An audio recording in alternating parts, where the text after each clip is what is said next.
Buenos días, soy el letrado Marcos García Ortega, perteneciente al despacho del prestigioso abogado don Marcos García Montes, y vamos a realizar una nueva crítica de cine y derecho, ya saben, ese espacio en el cual, dentro de mi página y en la página web del despacho, en mi canal de YouTube, también Blade Cinema, pues analizo una serie de películas desde el punto de vista jurídico. En este caso hablamos de una película, pues creo que capital, ¿no?, dentro del cine español, El crimen de Cuenca, dirigida, o mejor dicho, estrenada en el año 1980 por Pilar Miró, magnífica directora, ya sabemos su relación con las artes y sus diferentes películas, ¿no? Beltenebros, magnífica, El pájaro de la felicidad, o su obra póstuma el perro del hortelano, pero a mi juicio esta es su mejor película. Además, una película no solamente importante, sino polémica dentro de la historia del cine español, ¿no?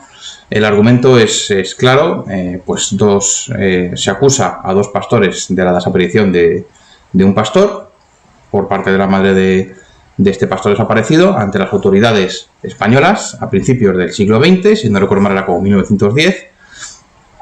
Y bueno, pues inicialmente el juez instructor sobresee el caso porque no hay ningún tipo de diligencia de investigación de prueba que practicar, no aparece el cuerpo, no hay ningún testigo ni nada parecido, pero lamentablemente 3 años más tarde aparece un nuevo juez instructor, el anterior, pues si no recuerdo mal, se retira o le trasladan, y este nuevo juez quiere, por presiones políticas, ¿no?, del pueblo, tiene que encontrar unos culpables, ¿no? Y efectivamente, pues a estos dos pastores les acusa sin ningún tipo de prueba de este supuesto crimen, de este pastor desaparecido que supuestamente han matado, y pues deja en manos de la Guardia Civil la elaboración de pruebas, ¿no? Y estos señores, pues al final confiesan los hechos, pero sometidos a terribles torturas durante años en el tiempo en el que están en prisión provisional, y se les condena finalmente a igualmente una condena por haber asesinado a este hombre.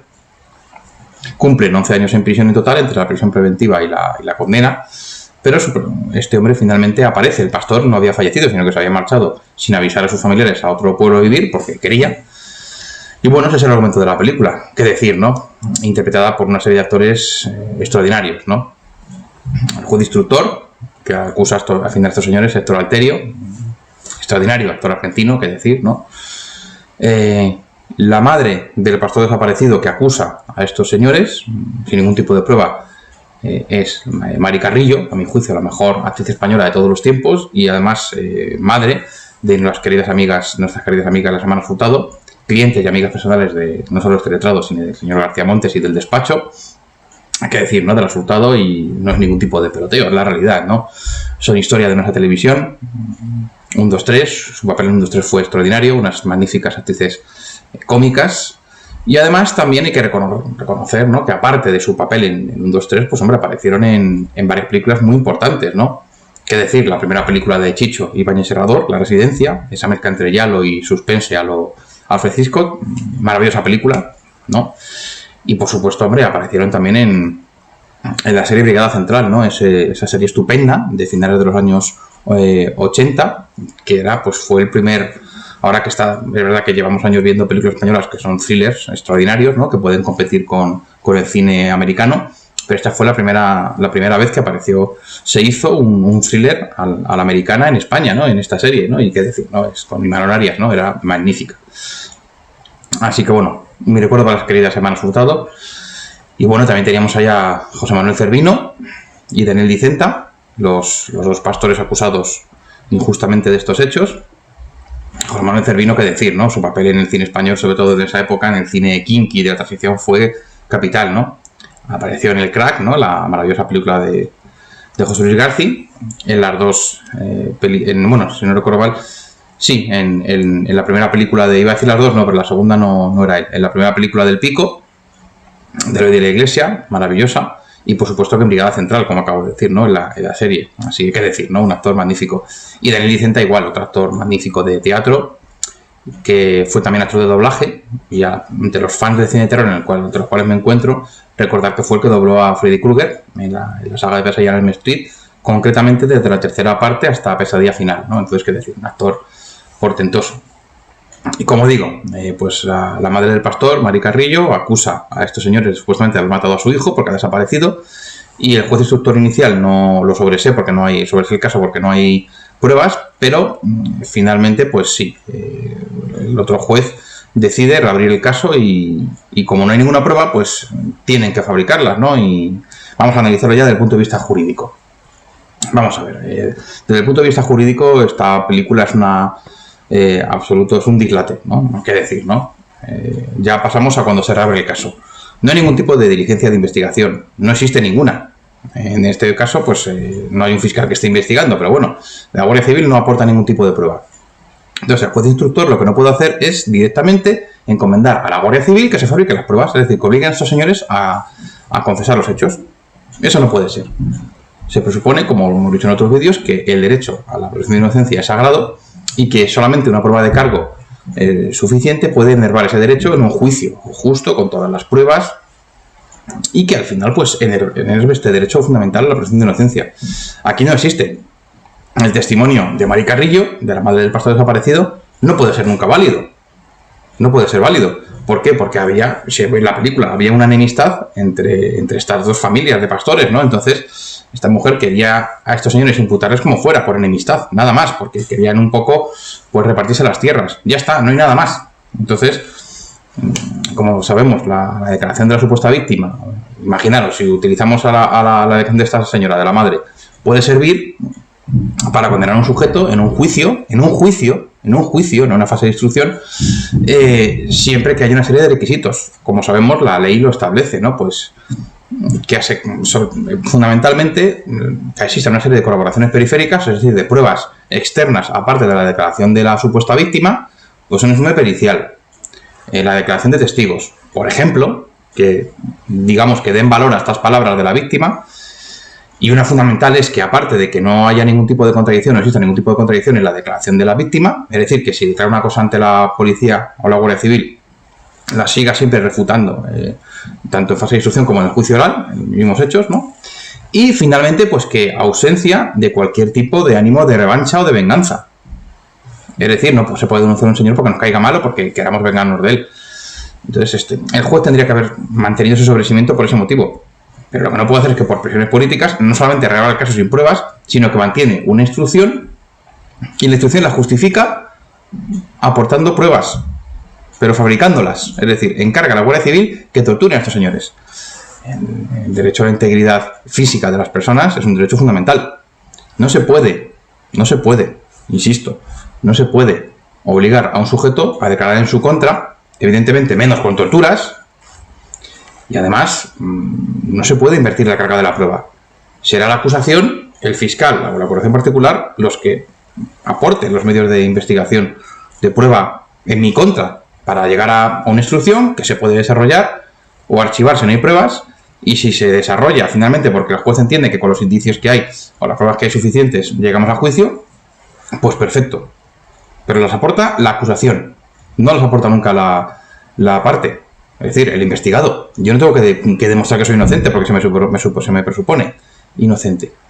Pero aquí, mediante torturas, la Guardia Civil obliga a unos señores a confesar unos hechos. Recordar la escena mítica en la cual, pues no solamente las torturas, cuando les clavan los astas de madera entre las uñas, o cuando les cuelgan del pene a uno de ellos, a José Manuel Cervino, o cuando bien dicen le arrancan directamente el bigote, ¿no?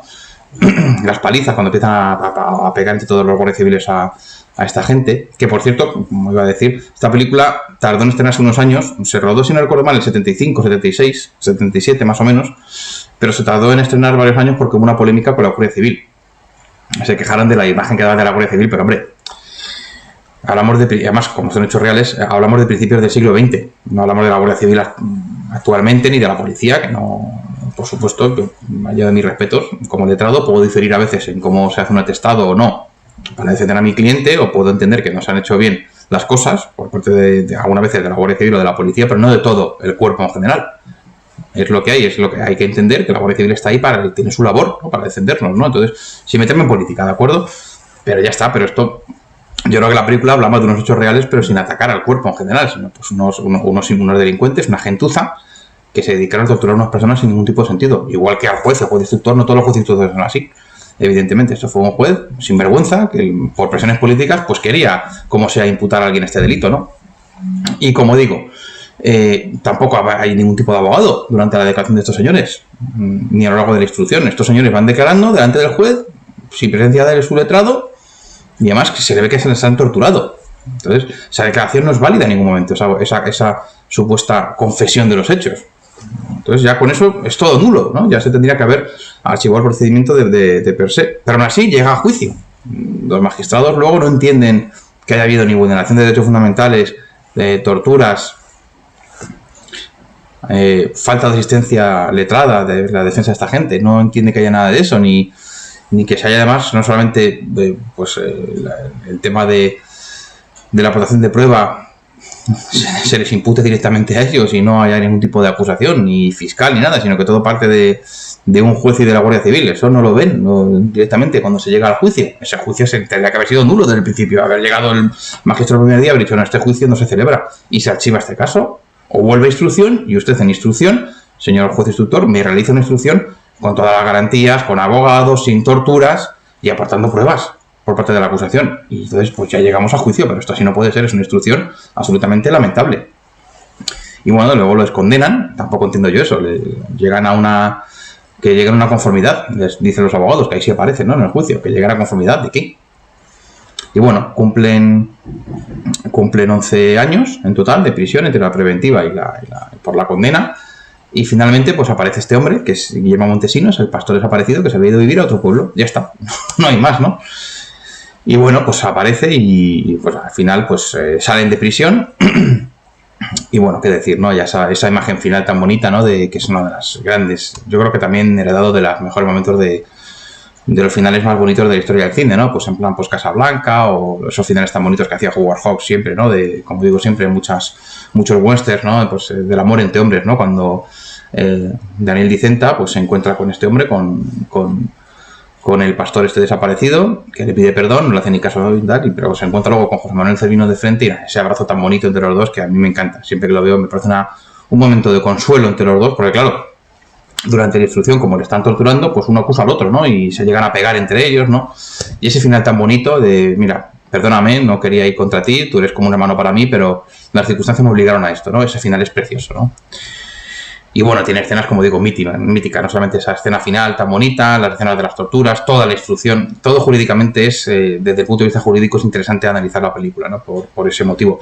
Además de los actores que digo, también Amparo Soler Leal, que hace de una de las mujeres también de los pastores, la escena tan desagradable en recordar en prisión cuando el pastor le obliga a que le enseñe los pechos para mamar de los pechos porque el hombre está ahí que no ha podido beber nada. En fin, una obra maestra, una película muy polémica, creo que sin sentido, porque la imagen de la Guardia Civil no era del cuerpo en general, sino solamente de una gentuza. Y desde el punto de vista jurídico, ya digo, tiene mucha cosa que analizar, y creo que sobre todo es eso, no se puede comenzar una investigación de una instrucción sin pruebas, no se puede fabricar pruebas, obligar a fabricar pruebas al propio investigado, no se puede torturar a las personas, no se les puede obligar a confesar bajo tortura y presión, el juez no tiene que estar sometido a ningún tipo de chantaje y de presión, siempre tiene que estar el abogado presente para salvaguardar los derechos de su cliente. Son tantas cosas, ¿no?, las que se hicieron en este caso lamentablemente mal, ¿no?, y de forma pues lamentablemente espúrea, ¿no? ¿Qué decir, no? De hecho luego, pues si no recuerdo mal, ¿no?, los personajes involucrados pues se suicidaron, ¿no? Creo que el juez o los personajes de la Guardia Civil que hicieron esta barbaridad. Pero en fin, una obra maestra y una de las grandes películas de cine español, y ya les digo, desde el punto de vista jurídico, interesante por estos motivos. Muchas gracias. Si les gusta la crítica, ya saben, se suscriban al canal, me dan un like y hasta la siguiente. Gracias.